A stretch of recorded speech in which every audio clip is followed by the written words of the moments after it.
Now for a look at the implications of the story, we welcome to studio Dr. Eytan Cohen Yanarocak, a Turkey analyst from the Moshe Dayan Center at Tel Aviv University, and our senior correspondent Owen Alterman is also here. Gentlemen, thank you both so much for being here. I'd like to start with you to talk about the playing field, so to speak, in the Mediterranean. After this project is signed in a couple of hours, talk us through how the tables turn, particularly in terms of Turkey and Libya on the one hand, and Israel, Greece and Cyprus on the other. From the Turkish point of view, this whole EastMed project is a very serious national security threat. And that's why since 2008, Turkey is reinforcing its fleet, and they are producing their national warships. And they are dispatching these warships to the region in order to basically show and demonstrate of power, and also to prove that this brinkmanship policy is something concrete, and they are trying to deter, first of all, the Greeks, and secondly, the Greek Cypriots.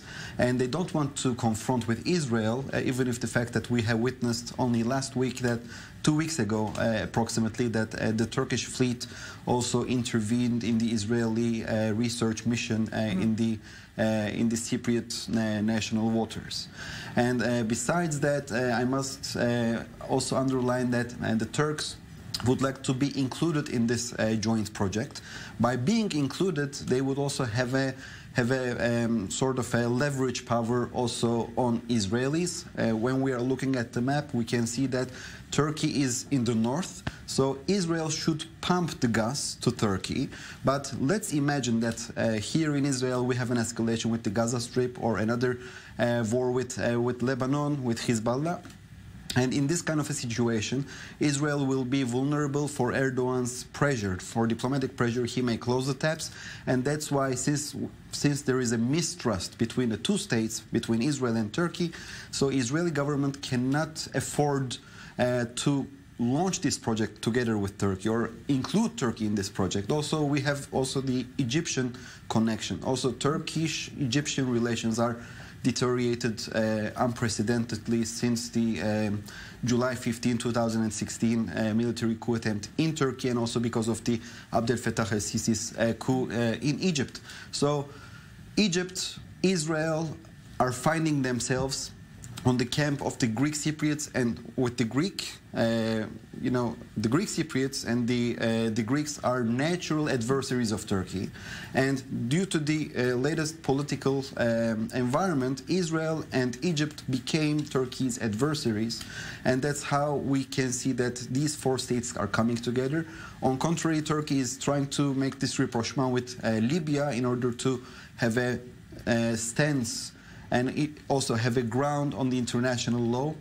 And we're going to see if Turkey will achieve something with this brinkmanship policy. Today, the Turkish government is going to vote for this. They would like to send troops to Libya in order to deter more and more the Greeks. One very quick thing, it just stands out. And how different would all of this look if the Muslim Brotherhood were still in control in Egypt? If there hadn't been that change of power in 2013, this entire story could be completely different. A much, much, much stronger partner for Turkey than Libya is, for obvious reasons. It would look entirely differently. I agree with you. Really changed history, certainly in Libya, we have two different players. One is General Haftar, and the other one is the government of Mr. Sarraj. Turkey is recognizing Mr. Sarraj government and also declared hostilities towards General Haftar.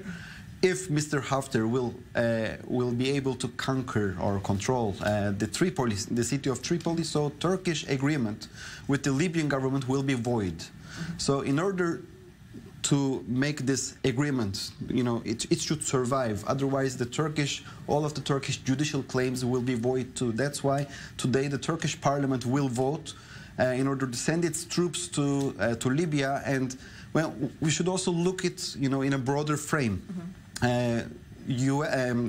Turkey and the Russian Federation is also engaging in a proxy war. Not only in Syria, Libya will be the second theater. So it's much more deeper, much more complex, too many different players, and as we say in Israel, it will be, happening. We'll see what will. Lots more to talk about. It will be very interesting. Yeah. Thank you for breaking down a very complex situation as you've described it. Dr. Eytan Cohen Yanarocak, a Turkey analyst from the Moshe Dayan Center at Tel Aviv University. Thank you so much.